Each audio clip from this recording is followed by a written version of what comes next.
What's up, everybody? Tyson Roush. Let's talk Jets. Hope everybody's having an excellent holiday weekend. The NFL season's only a few days away. The Jets play a week from today, so there's a lot of anticipation building. In terms of the New York Jets, it's really interesting to see if the fans are really buying into this team for this season. In terms of tickets, the Jets over the last couple of years tried to embrace the Aaron Rodgers experience, raise the ticket prices. They really haven't lowered anything, and a team with lesser expectations, the prices are still high, so I'm not really sure how great ticket sales are. I have a funny feeling that home opener will probably be a lot of Steeler fans. In terms of overall buying into the program and the team, Aaron Glenn and Darren Muji, when they were first hired, there was some pushback where people, including myself, wanted a more, experienced head coach. Wasn't really sure about that first time head coach, first time general manager combo. They did get Rick Spielman, would kind of offset that a little bit. But as the preseason played out, you saw Aaron Glenn's intensity, his attention to detail, his passion and pride about being a member of the Jets, kind of made you skew things a little bit and kind of felt a little better about the direction of the organization.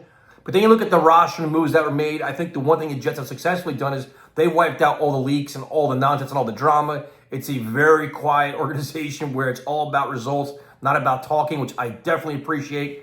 But in terms of the roster itself, there are a lot of question marks, man. And I think Jet fans have been so let down over the last couple of years that it's hard to buy back in when you have the unknowns of what is Aaron Glenn and his staff, what is the quarterback. We all want to buy into Justin Fields, but can he be a game manager? Can he be an asset in offense, or will he hold him back? The Jets want to run the ball a lot, which is great, but the opposing defenses know that. So do they have enough weapons on offense to offset a defense that will stack the box and take Garrett Wilson out of the offense? And I'm not really sure, man.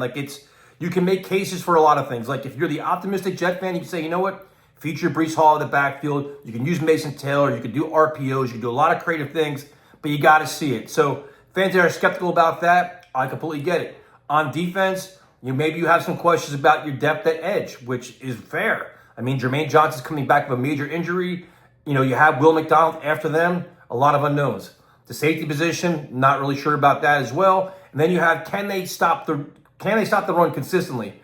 The trade for Harrison Phillips is great. You have Quinn Williams, but to me, I think everybody at this point is like prove it mode. Prove it to us that you're a good team. Prove it to us you're going to be well coached, fundamentally sound, and then we'll buy back in. So I think everybody's just being cautious and don't want your hearts broken again. And I completely get it. I guess my mindset now is this seems like a blue-collar team that's going to be very easy to root for. There's no jerks. There's no attitudes. There's no divas. There's no drama. It's a team they've bonded together. They're kind of like a cohesive unit that's just trying to us against the world. And they should be very physical on both sides of the ball. And that'll be fun to watch. I think the last 2 years has been disappointing on so many levels that they at least come out and compete week in and week out. And they give you a team that you're proud to watch each week. That's a huge improvement. Everybody's always asked for what's your record prediction. And I could, like any other team that's a mid-level team, you could say anywhere between 6 to maybe 9 wins. Probably 6 to 7, but if you get a great year from Justin Fields, maybe you hit 9. But to me, there's more than that. It's can this defense be consistently, physical and set the tone and establish a standard for the Jets. When you play the New York Jets, you're going to have your hands full on defense because they're going to come after you for 60 minutes. On offense, are they going to maximize all the resources and stretch the defense out, or are they going to be predictable, bland, and very boring to watch? So those are all the things that kind of go into this. Special teams can be exciting. You have no idea. There's roster decisions that you can kind of question. But again, there's so many unknowns here that you don't know even how to even approach it. But, come a week from this Sunday, I'll be excited as hell, man. I'm so tired of being miserable as a Jet fan, man. You want something to believe in, to buy into, and I'm hoping they give that stat. So I'll talk to you guys later.